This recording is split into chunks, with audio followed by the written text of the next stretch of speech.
Hello అండి, ఈరోజు పప్పుల చట్నీ ఎలా తయారు చేయాలో చూద్దామండి. చాలా సింపుల్గా అయిపోతుంది. ఇడ్లీలోకి, దోశలోకి, చపాతీలోకి, టిఫిన్లోకి చాలా బాగుంటుంది. టేస్టీగా చాలా ఈజీగా అయిపోతుంది. ఎలా చూద్దాం, ప్రాసెస్ ఏంటో చూద్దాం. నేను చూపించాను కదండి, ఇలా కట్ చేసుకొని కొబ్బరి ముక్కలు అన్నీ, కరివేపాకు అన్నీ వేసేసుకున్నాను. ఇప్పుడు బాన్లు పెట్టేసి ఇవన్నీ వేసుకున్నామండి, ఫ్రై చేసుకున్నాను. నేను స్టవ్ వెలిగించేసి బాన్లు పెట్టేసుకున్నానండి. ఇప్పుడు హీట్ అయింది. ఇవన్నీ అప్పుడు చెప్పాను కదండి, పచ్చిమిర్చి, కొబ్బరి, కరివేపాకు, పప్పులు అన్నీ వేసుకున్నామండి. దీన్ని కొద్దిగా ఫ్రై జస్ట్ ఒక 2 minutes అలా ఫ్రై అయ్యి మిక్సీ వేసుకుందామండి. నేను ఎలాగో మిక్సీ వేసుకొని చూపిస్తాను. ఆల్రెడీ నేను అన్నీ వేయించేసుకొని ఇలా ప్లేట్లో తీసుకున్నానండి. జస్ట్ ఒక 2 minutes, మరీ ఎక్కువ మాడితే బాగుంటుంది. కొద్దిగా అట్లా ఇది హీట్ అయితే చాలు. దీన్ని మిక్సీ వేసుకున్నాము.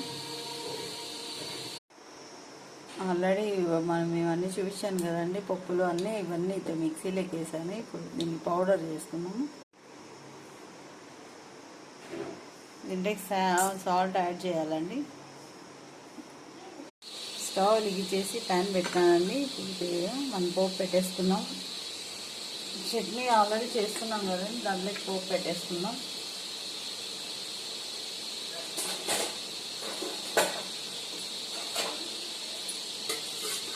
టూ స్పూన్స్ ఆయిల్ వేసుకుందామండి.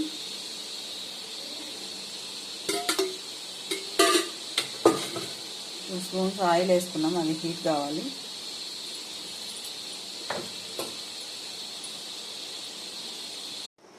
ఆయిల్ హీట్ అయిందండి. ఆవాలు వేసుకున్నాము, జీలకర్ర వేసుకున్నాము,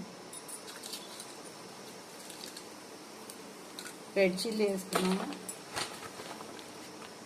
కరివేపాకు వేసుకున్నాము అట్లా పోపుకి.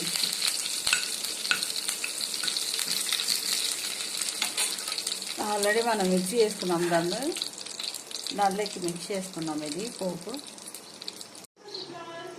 ఇప్పుడంతా మనం మిక్సీ వేసుకున్నాం కదండి, ఇదో అండి అంతా వేసుకుంటానండి. ఇప్పుడు మిక్సీ వేసాం కదా అంతా, ఫైనల్గా ఇలా పేస్ట్ అంతా బౌల్లోకి తీసుకుంటున్నామండి. దీంట్లోకి ఇది పోపు యాడ్ చేసుకున్నామండి. ఇప్పుడు అప్పుడు పెట్టుకున్నాం కదా పోపు, ఆవాలు, జీలకర్ర, కరివేపాకు అవన్నీ వేసేసుకొని ఇట్లా పోపు యాడ్ చేసేసుకున్నాము. ఇది లాస్ట్ ఫైనల్గా ఇదో అండి, ఇలా వచ్చేసింది ఫైనల్గా చట్నీ. అన్ని టిఫిన్లోకి బాగుంటాయి, ఈజీగా ప్రిపేర్ చేసుకోవచ్చు. మీరు ట్రై చేయండి. నా ఛానల్ని సబ్స్క్రైబ్ చేయండి. ఓకే అండి.